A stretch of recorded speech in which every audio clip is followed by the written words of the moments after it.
I watched a video of you when you spoke about the initial issues you had with your earlier, Yeah. pregnancy. And when I was watching the entire video, I was very empathetic about the situation. But I kind of felt like you were saying it so easily. The resilient, that's what it is for me. Where did you get that from?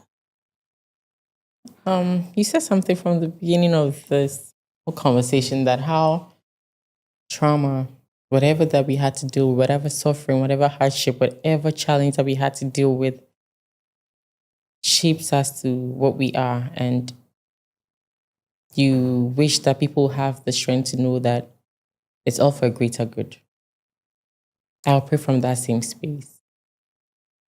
You don't have a testimony without a test to begin with. I mean, if you want a testimony, you have to be ready to be tested over and over again. Why is that the darkest hour? It's right before dawn.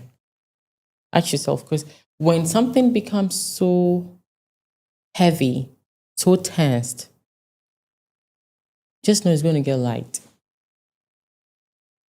And if nothing has proven to me over the years that it does get better, let's think about the things we had to deal with. Maybe failing an exams, or maybe not having the grade you wanted to have. You had a B instead of A, and you thought your whole life had ended. Look at you now. You went through it. You've been through it. You came out. You are here. It's the same way we have to look at every challenge we deal with. Not to say that the process isn't hard.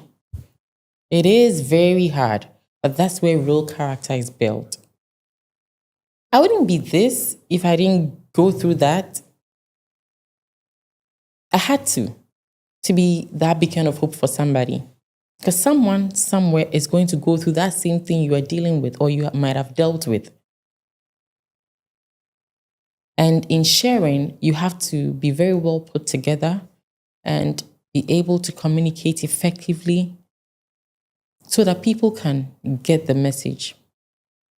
There were times shooting some of these videos that I broke down into tears. You must have it. Yeah, because you kind of relive the whole thing again. And now you are sharing it.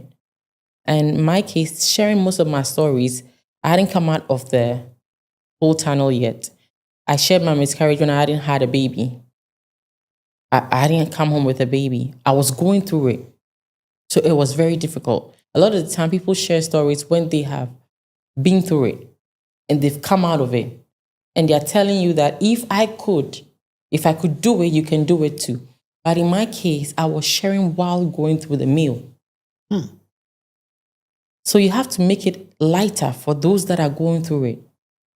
So they understand that you can be going through it.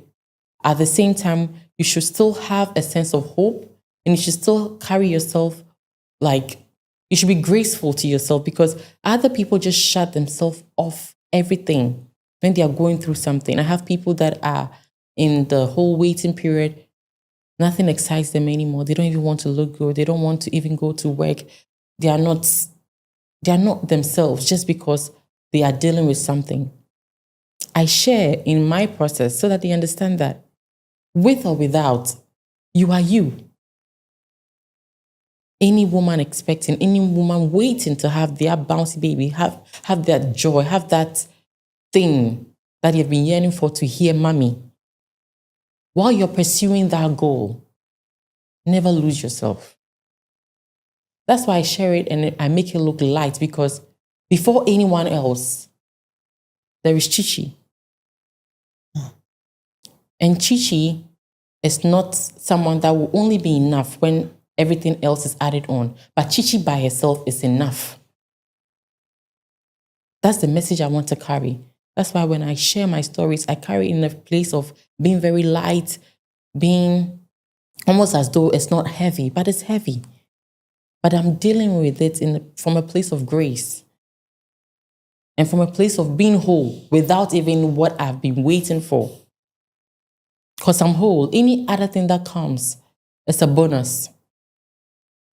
With or without any of those things, I am whole. I am me. And that is enough. That is enough.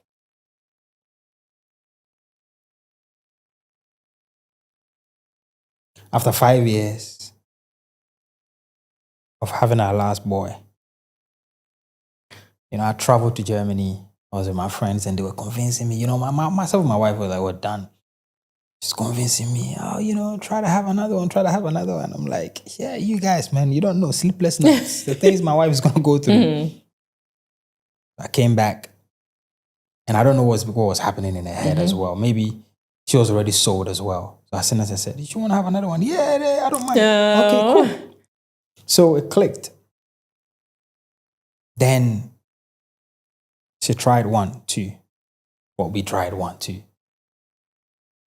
It didn't happen. So I realized that she was beginning to be a bit, sad a bit. And I said, nah, don't worry about it. Let's not even talk about this. Let's not even do this. I'm okay. I, at that point, realized how important it is for, I'm not even going to say a lady, for anyone, when you're expecting a child and it's not happening. Because very quickly, I try to be very empathetic. Like, I try to understand. When you're speaking, I go through certain thoughts. I was like, nah, this has to stop, because the more you try, the more it's not happening. You're not going to be happy in this house. And you're going to be fixated on the missing thing. Meanwhile, there's a whole beautiful life happening. So while I had forgotten about the whole thing, not knowing that, now she got it. She was already pregnant. And she didn't tell me. So me, I'm gone. I'm like, yeah, let's forget about these things. I'm going to buy my whole day. Then one day, I think it was my birthday or something, she says that there's a present she's left for me. Christmas, early Christmas present. I went to open it.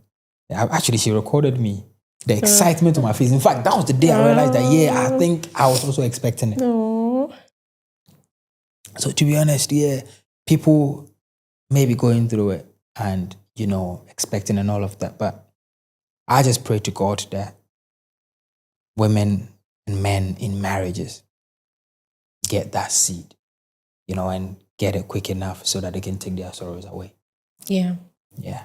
It's a very difficult place to It is. be in. Yeah. It is. And what happens is when you're in that space, what you want so dearly, you get to see it all around you. And even in instances where the people who have you don't even want it to tell you, oh my God, this pregnancy, I really didn't want it. And then you're like, hey. And then everyone around you suddenly is having children. You go on social media, the first thing is a baby cooing, a 1-year photo shoot. Yeah. And I realized it's just like the red car scenario. If you want a red car, you see lots of red cars. It's very difficult. Gigi, when you fell, what were you doing that you fell? That's what I didn't gather from the video. I was bathing and I slipped in the bathroom. You slipped? Yeah. Wow. Sorry, man. That's okay. I've said this, that, in fact, people should really, really not be left alone in the bathroom. I know. Yeah. Because I have seen something else, even with this pregnancy, where she nearly passed out if I was not around. So these things happen. Yeah. They happen. Yeah. They happen.